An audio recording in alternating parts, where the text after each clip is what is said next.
Okay, everyone's joining in. I think I'll wait a second and then start it off, but okay. Hello, everyone. Welcome to the Above Ground Derwent demo. As you guys know, we're doing like a fun little holiday themed card, as you could probably see on the screen. It should be spotlighted for everyone. Thanks everyone for joining. So myself and my partner Annie, who also is an Above Ground, will be working with the chats, answer any questions that you guys might have. So if you guys do have any questions while Candice is doing the demo, please put them in the chat, and then Annie or I will get to them and try and squish them in a moment where Candice isn't really describing what she's doing. Other than that, I think we're all pretty excited for the demo. I'll let Candice introduce herself and kind of go through what she's about to do. Hi, everybody. My name is Candice. I'm a watercolor artist and art teacher from Kitchener, Ontario. And I'm going to be demonstrating how to make this nice little card here with the Derwent Metallic Paint Pans. And I'll talk a little bit about them, and I'll talk a little bit about the supplies that I'm going to be using.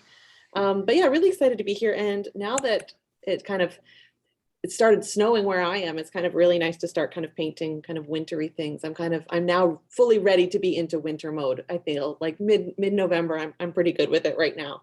And I hope everybody feels the same way. So I'm going to dive right in. Everybody should be able to see my top-down camera, but I can see you and hopefully answer questions throughout the demo.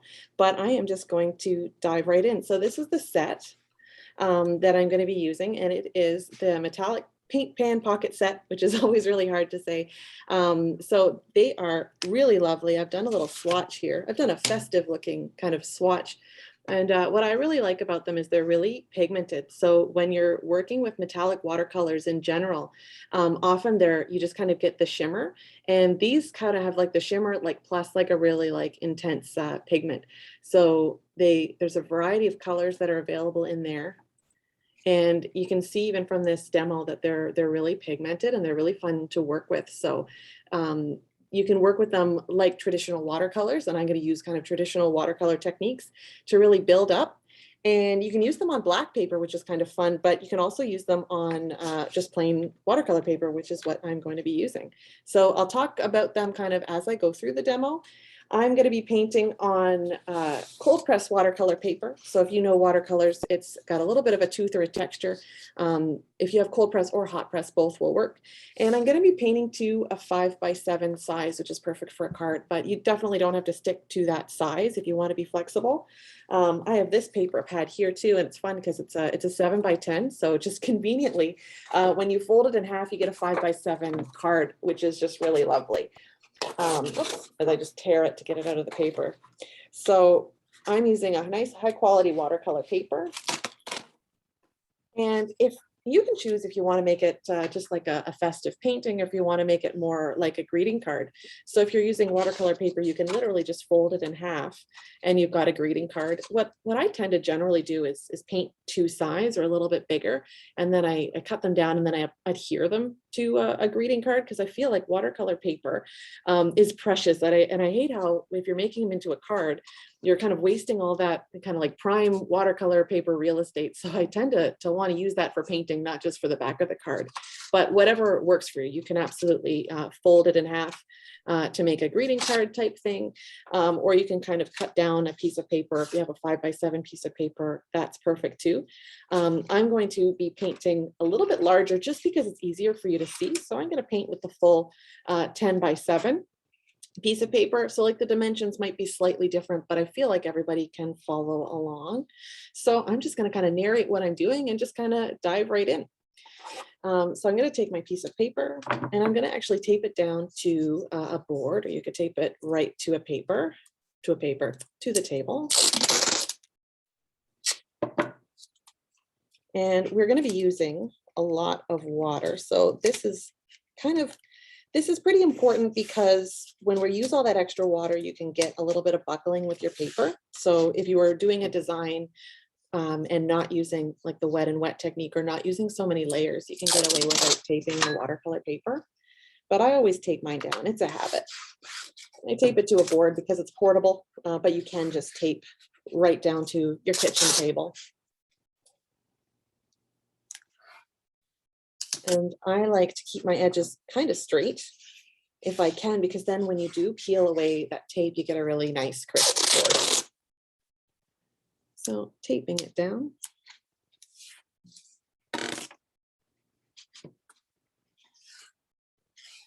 All the way, make sure you just really kind of give it a good firm press. All right. So I'll just kind of give you an overview of the plan of attack, what we're going to do here. We're going to start kind of back to front. We're going to create this nighttime sky that kind of looks like the northern lights here. We're going to do that using the wet and wet technique. And if you're a little bit too new to watercolors, don't panic. I'm going to explain what all that is. But we're going to start with our very lightish background, and then we're going to layer on our trees. So what I have here, you can kind of see, is several different layers. So I'll show you how to mix light, medium, and dark watercolor. And really kind of layer these trees to make it look like it's kind of a very deep forest.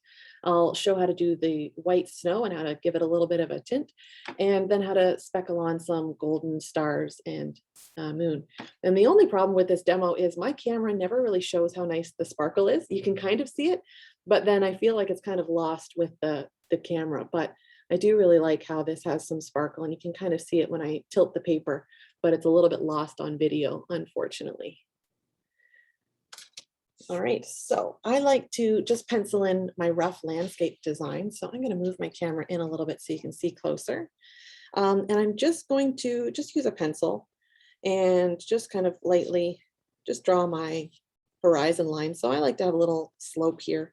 And I'm not going to pencil in all my trees. I'm going to show you some neat tricks to kind of freehand all of these evergreen trees.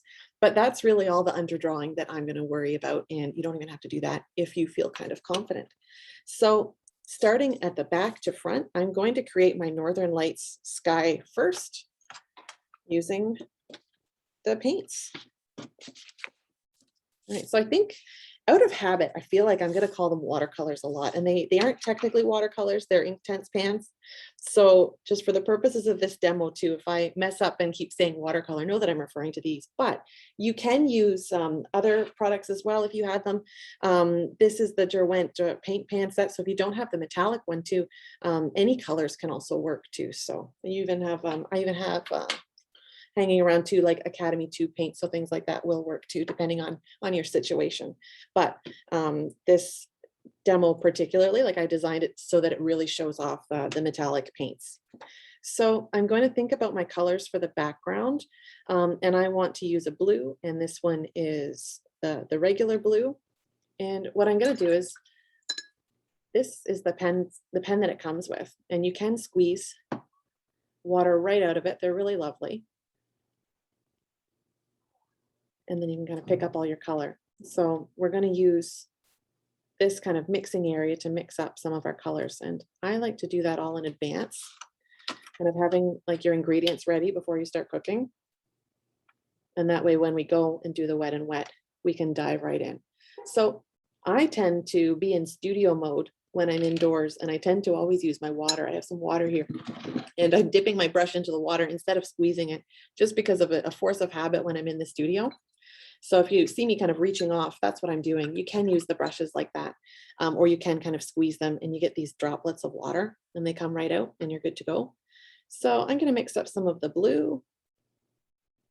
I want some of the pink and the purple. And I'm mixing them, getting them ready to go. Always mix more than you think you need. A little purple. So depending on how kind of dark you wanted your sky to be, you could mix in a little bit of that black. I tried that in another sample and I like it. I like the lighter effect better, but if you did want to mix in some darker colors and make it like really kind of pop, you can absolutely change that up. But I'm going to try to stick with my kind of light festive design here. And mix up my colors, ready to go. So I'm getting them kind of medium, making sure that they're wet, if that makes sense. If you're new to kind of using watercolor techniques too, you want to make sure that you're really getting a very liquid mixture there. So I think that's good for me. And then what I'm going to do is wet the entire background. So hopefully you might be working on about a 5x7 paper. So I'm going to even just use a larger brush here just to kind of wet that large area. And this is considered the wet and wet technique. So I'm painting with wet watercolor on wet paper. So I'm wetting everywhere that I have sky, and I'm kind of ignoring that snowy part in the bottom. And I'm really just dipping my brush in, kind of getting it really saturated with water. And now I'm just painting that whole area with just wet water, with water. Sometimes it's a good idea to go over the whole thing a few times because you don't want any little gaps. I like to lean my head kind of to the side, to left and right, to make sure that everything is evenly wet. And then you should have a shiny top half of your paper. So what you don't want is it to be too soaked. If I tilted up my paper, I don't really want to see too much water running around. So if you kind of tilt up your paper and see that it's all kind of washing away, that's a sign that you might be using too much water. But the sweet spot is where it's just looking like velvet. It's just definitely wet and shiny, and without too many like lakes or like little puddles of water on top. So from here, this is like the fun part.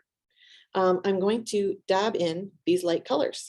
And I'm going to try to color in the entire area as best I can, and switching up my colors. Every time I switch colors, I give my brush a rinse, pick up some more color, and just kind of dab it in. And this is kind of fun and free. I want it to be really kind of expressive, and the colors are going to all blend together and create a really nice soft looking sky.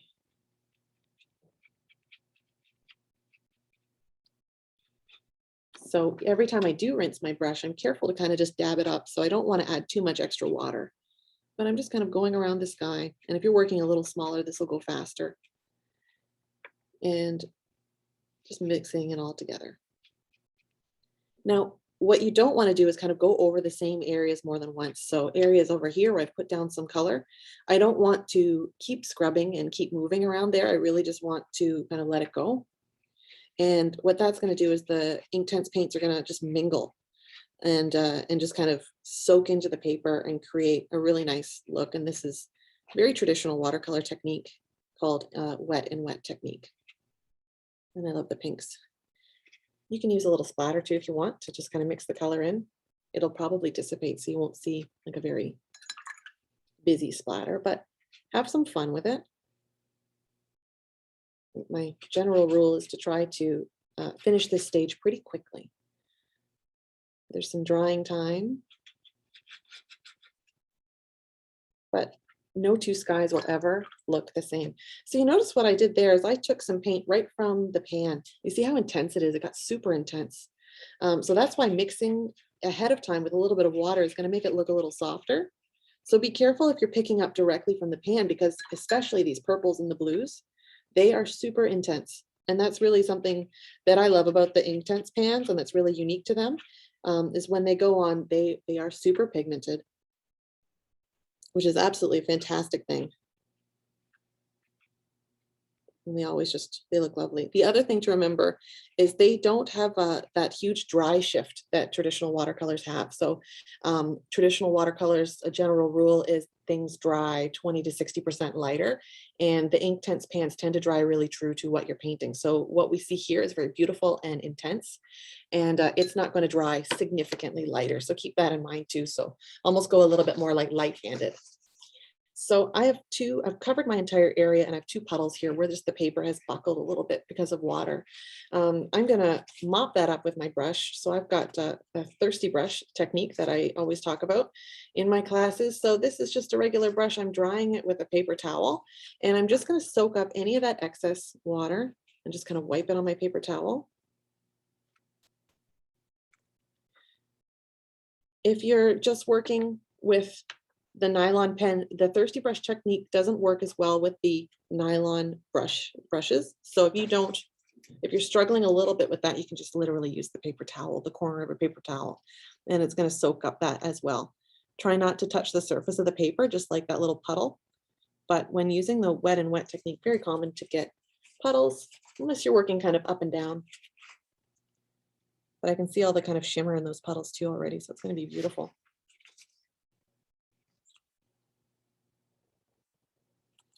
Soak up that excess water. It's going to dry evenly. We're not going to get any blooms. Right. And I think that's pretty even. So if you're painting along in real time, I know this is going to be a speedy demo.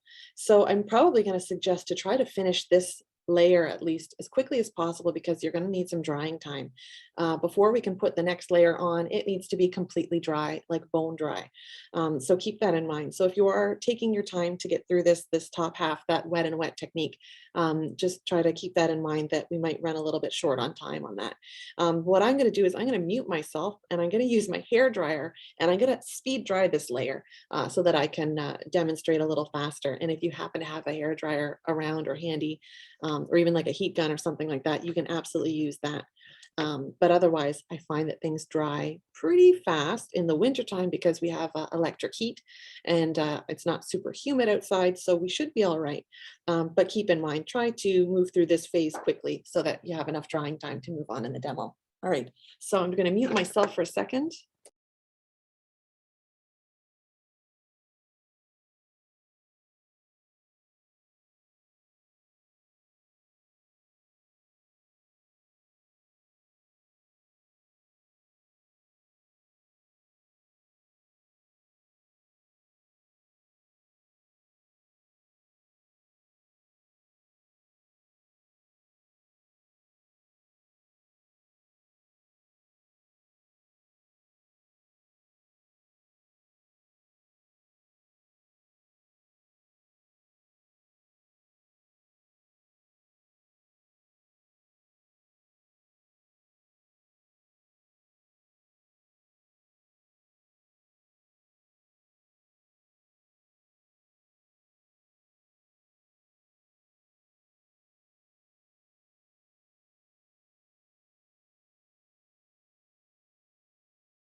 All right, so I realize a lot of you are probably painting along, so I'm going to talk a little bit about um, just things to try to give you a little bit more time to dry that layer. But I always like to show off, this is a cold press paper, so it has kind of little pockets, and it has like a beautiful texture.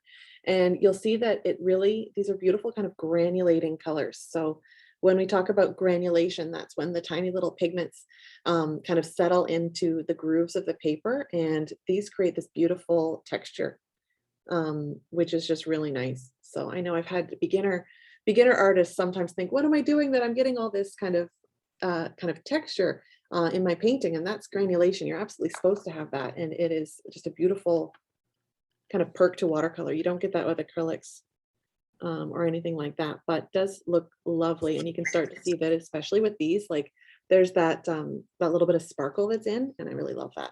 I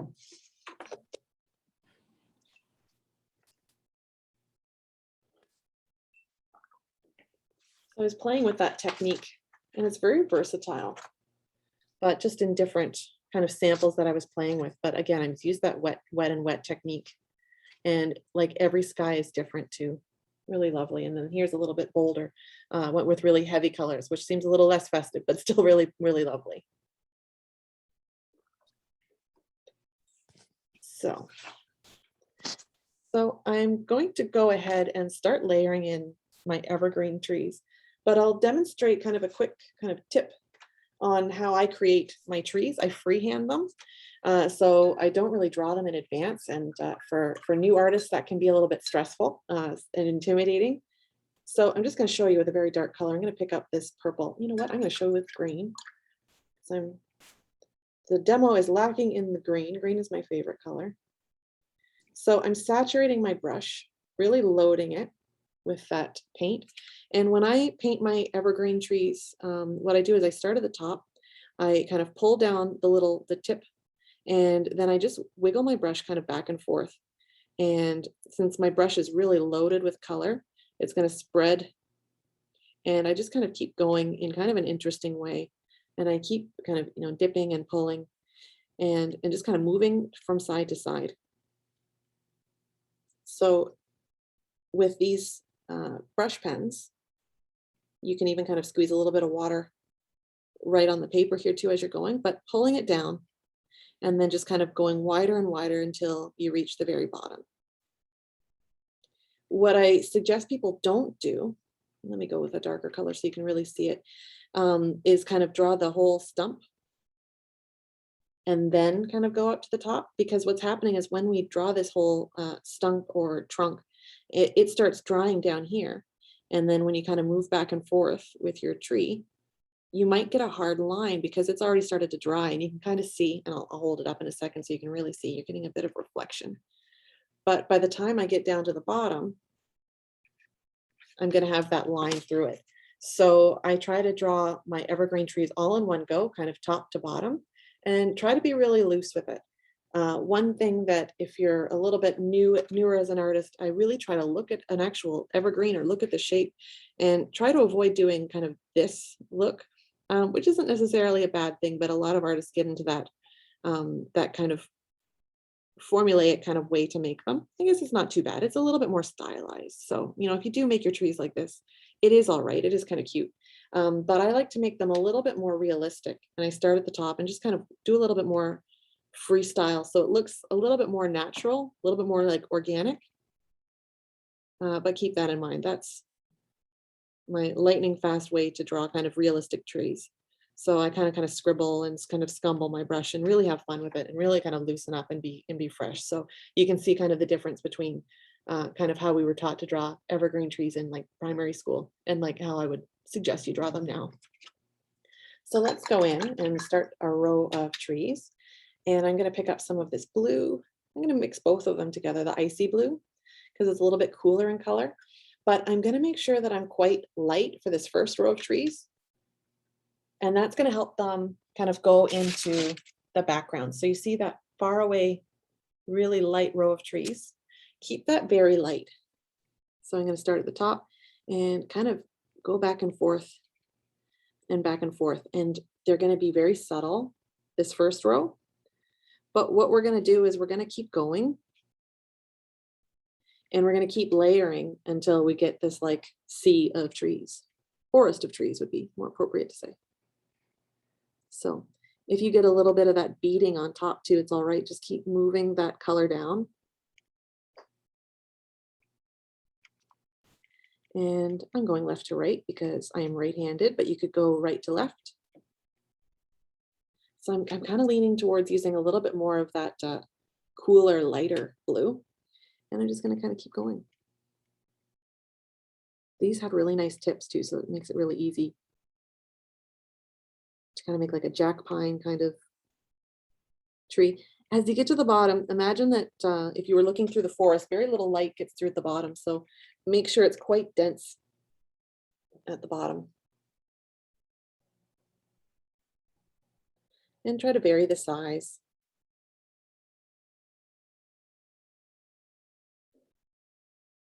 I think my advice would be kind of don't overthink it. Almost kind of try to, if you're a slow kind of painter, try to speed up a little bit, and that way you can really get some organic shapes. It's okay if there's little speckles kind of going through. And then at the bottom, you can really just kind of like spread that color over. But again, try to keep it light. They're not going to have that huge color shift. No surprises. They're going to dry pretty true.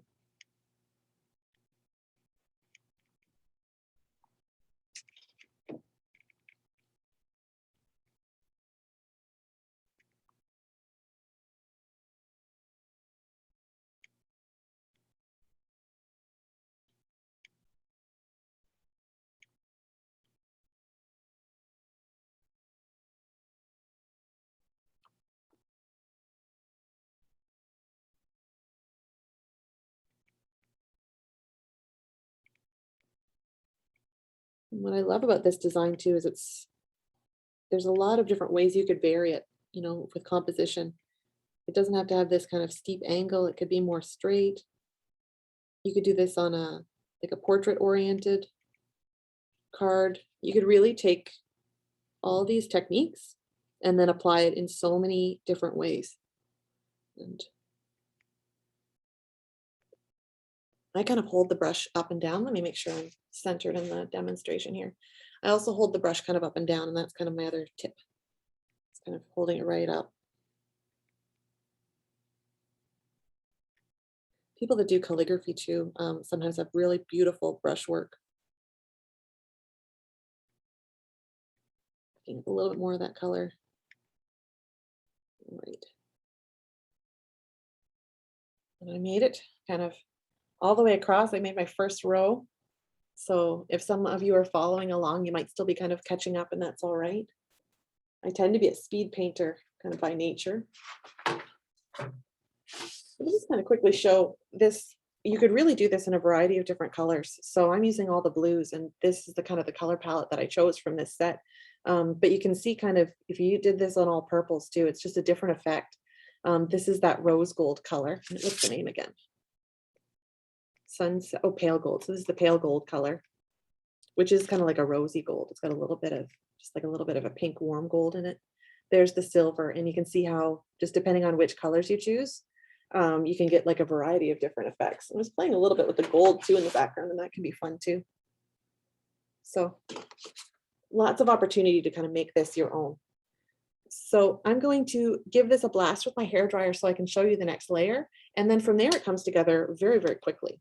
So I'm just going to mute myself one more time, just a second.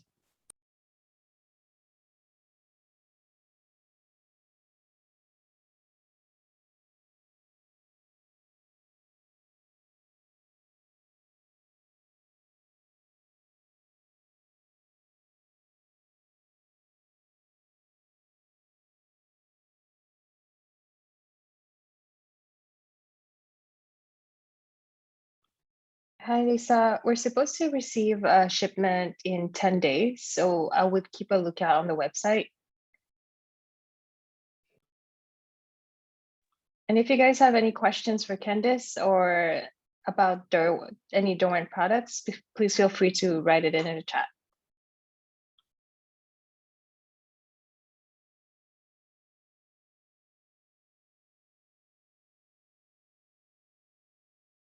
All right, so my first layer is completely dry. And again, when you are glazing, this is a technique called glazing and layering and layering and layering. You can layer as much as we want, but just it's really important that every layer is completely dry in between each layer.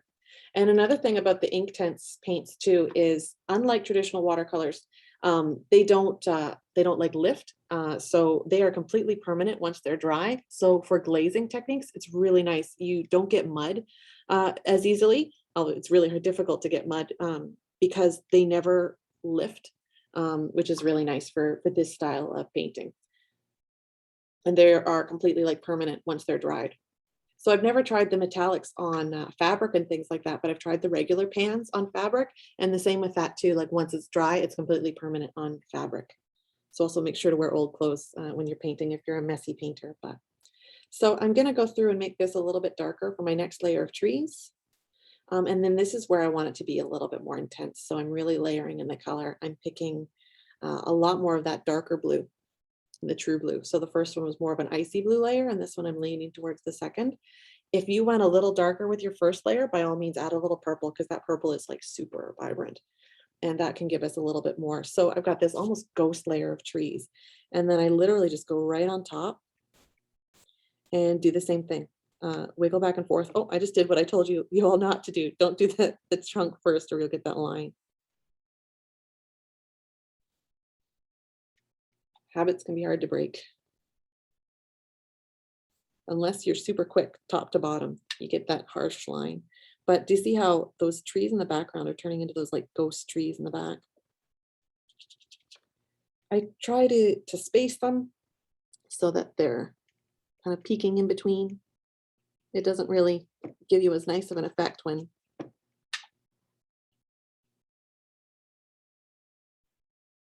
they're just kind of copied right over top. So I try to make them short and kind of sticky outy.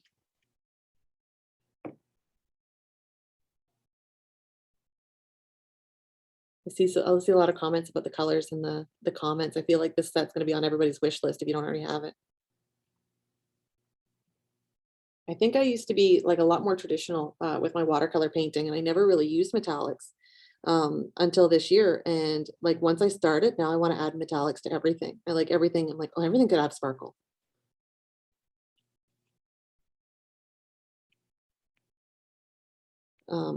I did a lot of Inktober kind of sketching now too. And I felt like, you know, all these like ink drawings that I was doing, I just wanted to add that gold to everything.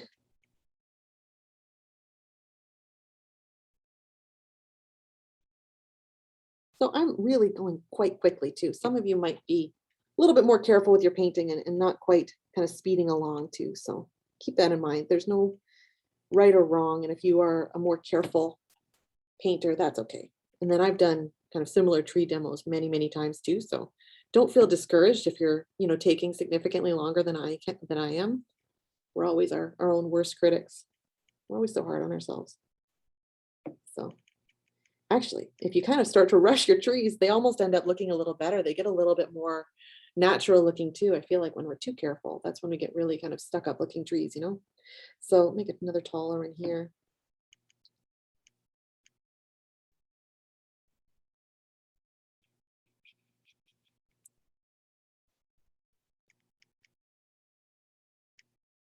I see someone in the comments wrote sparkles make everything better.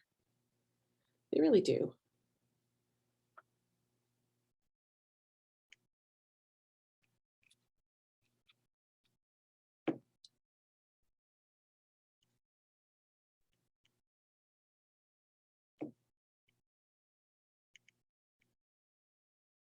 Well, it's so special to get like a handmade card, and especially with these when they have that sparkle, you know, compared to like a printed card or something like that. To get something like this as a gift around the holidays too is really nice.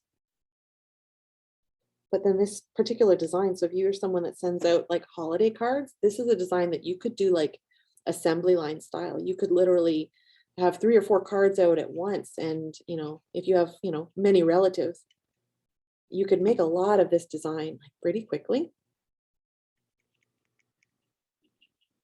So I'm good with that layer. Just a note too, you could put more layers. So if you felt like you were a little bit on the lighter side with this layer, you could absolutely let it dry and put like another row. So you don't have to stop there. I'm going to stop there. But I've got that layer in the back. Just like, oh, sorry about that. I heard some talking. Sorry about that. So you can see that I've got several layers in some of these. So you could really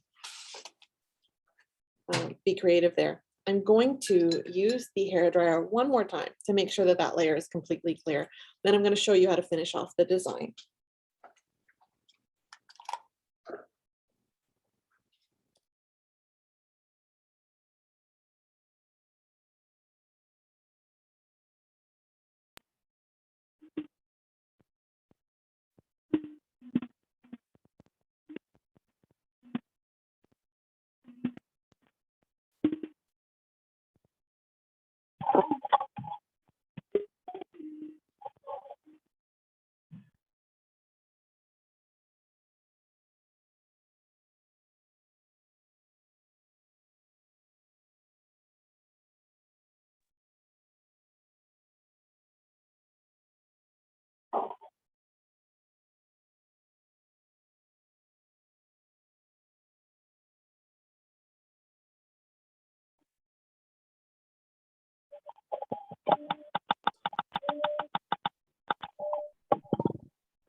There's some background noise there. Sorry about that, everybody. I always make sure to mute everybody too, because then sometimes other people are doing using the hairdryer as well, and it gets very loud very quickly. So I'm on the fence. Should I do another layer of trees? Do you think I should do one more? If you're familiar with Zoom, maybe hit the thumbs up button if you think I should do one more layer. Because we're good for time. I'm kind of on the fence. So I'm curious as to what you think. I see some thumbs up. I'm scrolling through thumbs up. If some of us aren't as familiar with Zoom too, so if you're kind of panicked and looking for the thumbs up button, but I see a lot of thumbs up. One more row. Let's do it.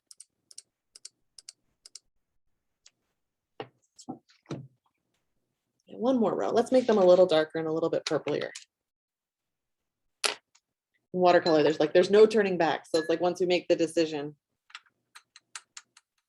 love it or hate it, we got to stick with it. But yeah, I'm going to add a little bit of purple to show you how to make it a little darker, a little bolder.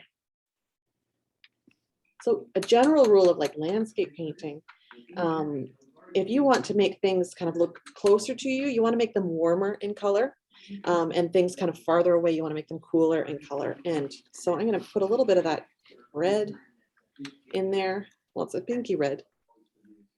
So I'm going to use the pinkier red and get a kind of a color there. And I'm going to put some trees right in the front.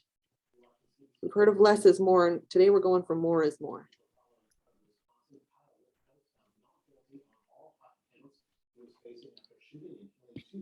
No regrets. And some of you, if you're painting along, might think, nope, 2 is enough.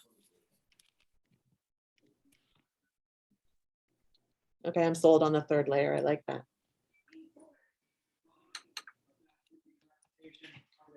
I'm just making sure that they really peek out so that I'm really playing with the size of the trees. So keep that in mind too, in a real forest.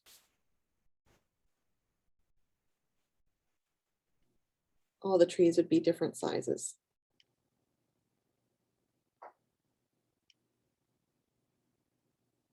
Watch the bottom line here, because I kind of went over mine a little bit. Just make a note to try to keep that crisp, because it's easy to kind of get carried away and forget about it. I'm gonna make this one taller. So here, this is pretty much the strongest we're gonna go. So when you think about when we're mixing very light colors, this is about as bold as we want to go. Do make sure that it's still transparent. And by transparent, I mean that we're not taking so much off that it's like a paste, but that it's still liquid, it's still watery. So we really don't want to like kind of scrape off that paint so it's just kind of pasty. We really want to make sure that we can still kind of move it around like water.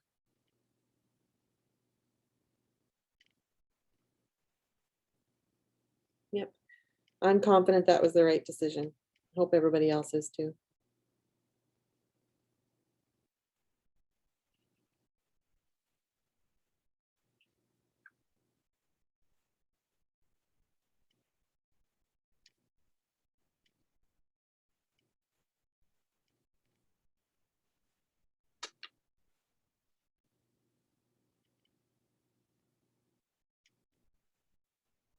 So another thing that I don't mention, because I'm in studio mode, if you have the kit in front of you and you notice that little strip, that little sponge, some people ask me what that's for. And I find that I'm in such a creature of habit that I always reach over to my rags beside me. So whenever I'm painting in the studio, I just dab my brush beside me. So I always forget that I have this, but this is really great for plein air painting, outdoor painting, travel painting, or just because if you don't want to have like a stack of paper towels beside you. So when I'm mixing my colors and then I want to clean my brush, I can just dab it on this sponge. And that's really beautiful. You can kind of rinse it, so you don't even need that spare cup of water. But you just rinse and use that sponge to kind of dab it off. And it's a really nice, it's really handy. Not a lot of sets have it. But I am a fan. I do a lot of outdoor painting. I like to use my metallic set more indoors, especially this time of year. Like no more outdoor painting, not until next year.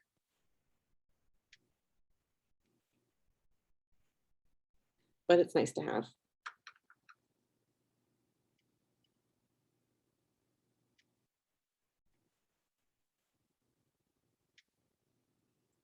I do a lot of landscape painting and urban sketching as well, and the regular Derwent pan is really nice for that. Folds up, super portable.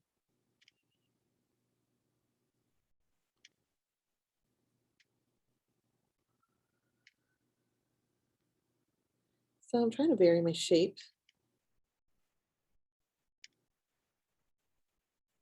I noticed that I'm slowly adding a little bit more water to my mix. I'm going to try to pump it up a little bit, put a little bit more color in there. You know, I'm going to make these a little shorter over here. I'll make this one longer, but try to encourage students to paint kind of intuitively and, you know, don't necessarily copy exactly what I'm doing. take a step back, kind of look at your painting and think like, what would look right for this painting?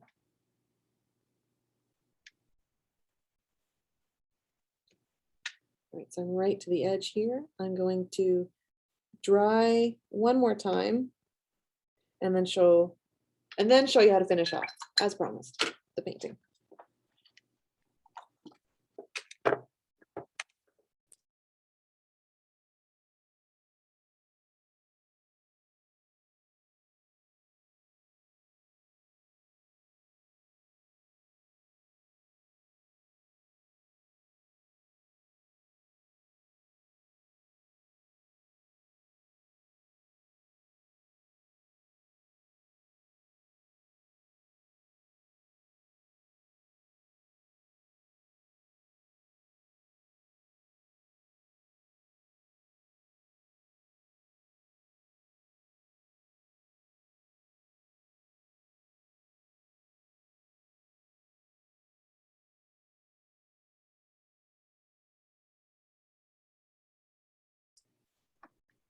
So I have a 7-year-old son, and this technique here to literally make these little kind of festive trees, it's easy enough that he can do it as well. So you kind of instruct them to wet the paper, and it's a really great all ages technique to really build confidence in watercolor and create like a really nice effect.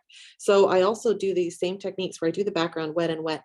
I let it dry, and then I let them go on, even if they're not as good with fine motor. Even with the markers or something like that on top of it, but they get this beautiful kind of wet and wet sky.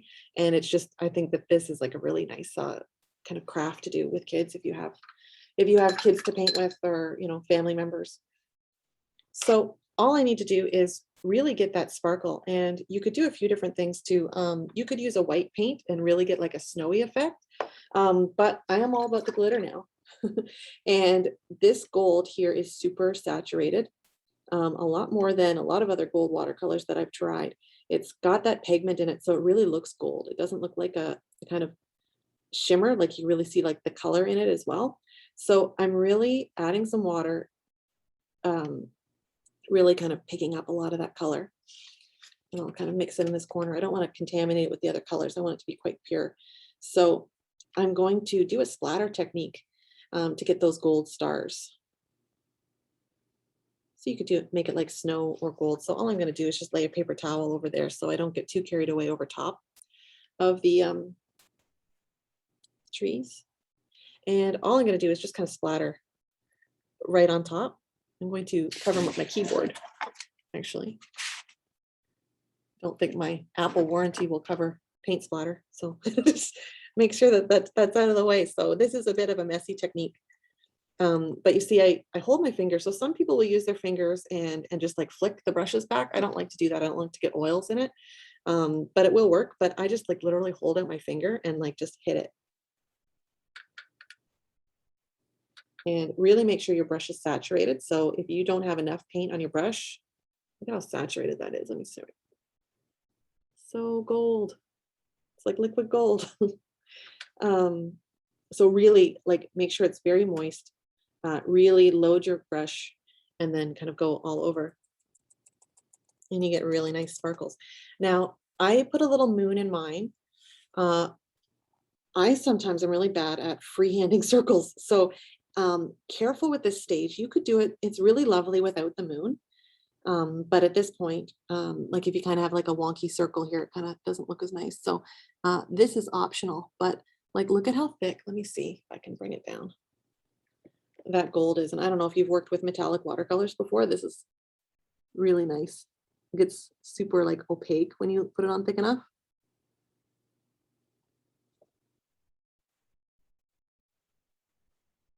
Let's see if I can, the pressure's on to do a really nice circle.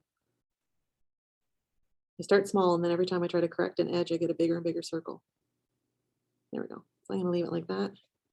You could do a second layer. So if you don't get it intense enough, you could do another layer after it completely dries, but that's my sparkle. Now, if you like a little bit more of a stylized look, where was my sample? Instead of the splatter, you can do that too. Like you could literally get a finer brush and go on with the gold, and you get a little bit more of an illustrative kind of cartoony look. So depending on your style, that's cute too.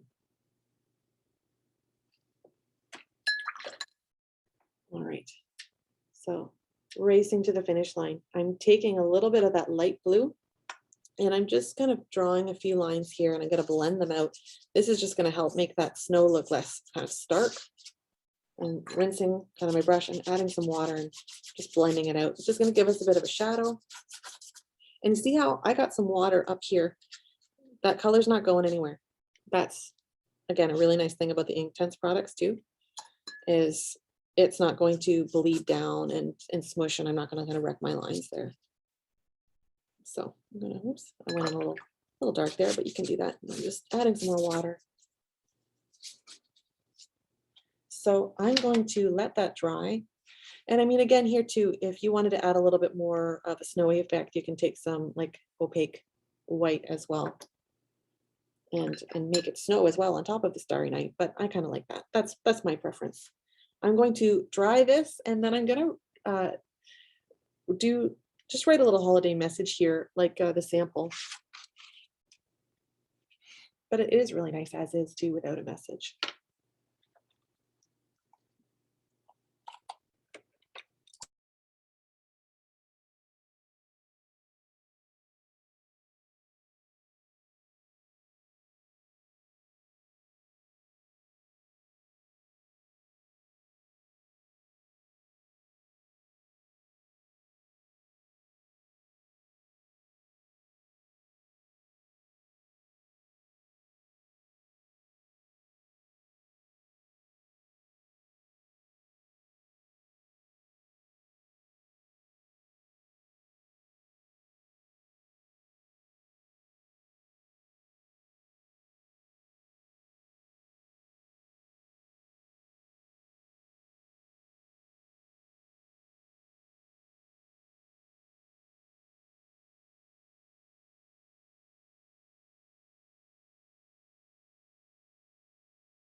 All right, so pressure's on now to write this holiday message.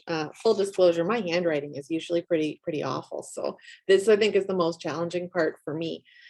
So I've got just some pens here, and then I'm gonna kind of go over that with the gold. So I'm gonna just pencil in kind of my lines. I feel like there's a lot of people that probably have some beautiful calligraphy skills that could make a really lovely card. Sometimes I stamp instead or kind of cheat that way, but I'm just going to kind of write in with pencil and do my kind of fake calligraphy. It's not going to look as nice as the demo. I spent a lot of time on that lettering, probably more time than I did on the rest of the demo. It's a lovely painting without the lettering too. So if you were like me and not a great hand letterer, you can skip this step. Oh, actually, I'm okay with that. That's like one of the nicest ones I've done. All right, then it's gonna write happy. Happy. All right, so these are also by Derwent too. They have a lot of nice thicknesses, and I'm gonna take the big one, number 8. And I'm going to go really thick. These aren't waterproof, so it's important to make sure that your paper is super dry, but I'm going really thick on the left-hand line. If you're using hot press paper, lettering and things is a little bit simpler. Getting perfect straight lines on cold press paper can be a bit more challenging. But so I've written it out like in cursive. Might be the last generation to be able to do that. I laugh, I don't think they teach cursive in school anymore.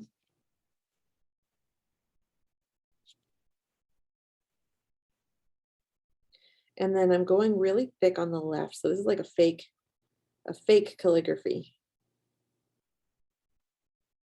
No brush pens or anything. I've seen people use these pens and create really nice brush lettering, but I'm terrible at it. So thin on the right line. Yes. Yep. Does someone have a question? I heard the voice. Can you hear me? I can hear you, but you're breaking up. What color is snow?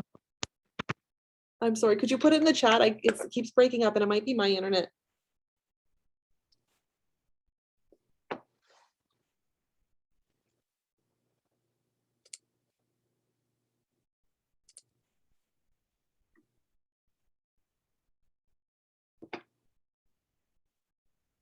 What color did you use for the snow? Oh, sorry about that. I used the gold right here. So there's two golds. This is the pale gold, which is like really subtle and like a rose gold. And then this is like the super gold, like it's called gold. But I always say it's like gold because it's so pigmented and you can see like how much I've dug in and I've used so much of it in projects over the last couple of days. But it was just that, and it's so opaque, and that's what I did for the snow and the gold here. Candice, I think, and I could be wrong, but I think she might mean the snow like behind where you have the happy holidays. I just Yeah. used the light blue. Sorry about that. I know I rushed that stage a little bit. I looked up at the clock and panicked a bit. And I was like, we're just gonna throw on blue, move on. But yeah, I used this one here too. Any light blue would really work. The important thing is to just kind of leave a lot of that white and just kind of suggest just a little bit of that color. But I do apologize. I did kind of rush. I rushed that last phase because I was kind of anticipating and dreading the handwriting part, because that's the most difficult part for me. So I've written my little holiday message. A dry brush technique is really nice on that snow. So even if you just put a very little bit of the lightest blue you have, just on like a brush and just dry brush it on, so with very little water, that's a really good snow technique too. Thanks for clarifying. So I'm going to grab that same gold, that's the really pigmented gold. I'm going to load up my brush and I'm just going to go onto the left after my pen has dried. And I'm just going to add a little bit of gold shimmer there. And I'm going to be really subtle with it. I'm going very thick. So really like loading up the brush with like the thickest, almost driest pigment I can get. And then I'm just kind of going over that black line and being careful because these aren't waterproof pens. So I want to make sure that I'm not smudging, but just kind of lightly go on when they're dry. Just on the left side. And giving some shimmer to that lettering. And less is more with that, but to see how like kind of how powerful that gold is too, that it shows up right over top of that black, and then you get an idea of how nice this would look on a black paper too. But when it completely dries, I'll erase my pencil lines, but I'm going to leave it like that. And we've got 5 minutes to go. I wanted to show one thing that I always show beginner classes. So I'm removing my tape. I might actually just give this a quick blast with the hairdryer so that I don't smudge. So one more second.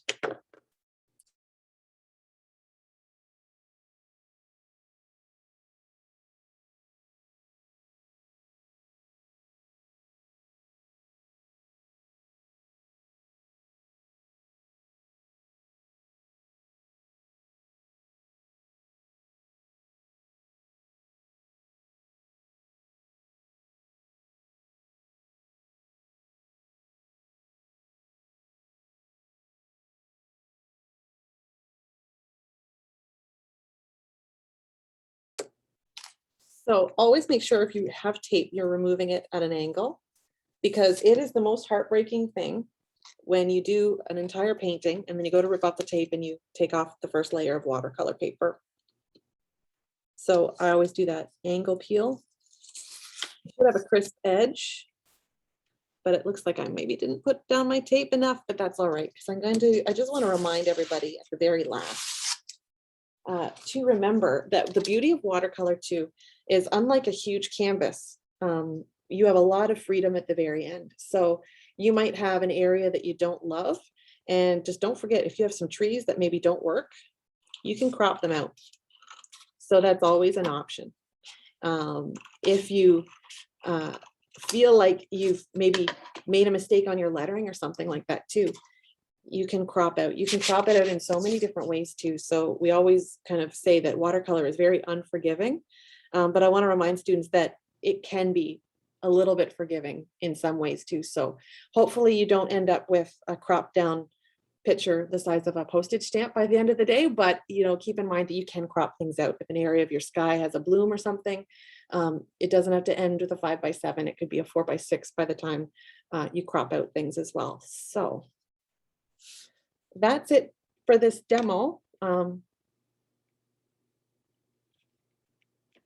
Love to see if anybody has followed along too. I'd love to see your work.